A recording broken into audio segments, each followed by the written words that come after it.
Friends, ఇప్పుడు చూస్తున్న గృహ వచ్చేసి సాక్షాత్తు ఆ నరసింహస్వామి హిరణ్యకశపుడిని చంపిన తర్వాత అదే భయంకరమైన రూపంలో ఈ నల్లమల్ల అడవుల్లో తిరుగుతూ ఉంటాడు. అలా తిరుగుతూ ఉన్నప్పుడు ఆ భయంకరమైన రూపాన్ని చూసి దేవతలందరూ భయపడిపోతారు. అప్పుడు ఆ మహాలక్ష్మీదేవి చంచులక్ష్మి అనే గిరిజన యువతిగా మారి ఆ నరసింహస్వామికి అయితే కనిపిస్తుంది. అప్పుడు ఆ నరసింహస్వామి ఉగ్ర రూపంలో ఉన్న నరసింహస్వామి శాంత రూపుడిగా మారి ఈ చంచులక్ష్మి అమ్మవారిని పెళ్లి చేసుకుంటాడు. అలా పెళ్లి చేసుకొని ఈ గృహలోనే కొలువై ఉన్నారు.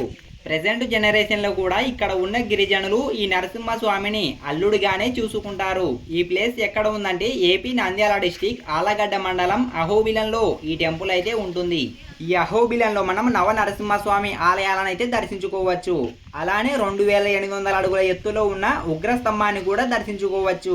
వీటన్నిటిని నేను ఆల్రెడీ మన ఛానల్లో ఫుల్ వీడియో అయితే అప్లోడ్ చేశా. మీరు చూడాలనుకుంటే వెళ్ళి చూడండి. ఈ వీడియో నచ్చినట్లయితే లైక్ చేసి సబ్స్క్రైబ్ చేయండి. నెక్స్ట్ వీడియోలో మళ్ళీ కలుసుకుందాం. Thanks for watching.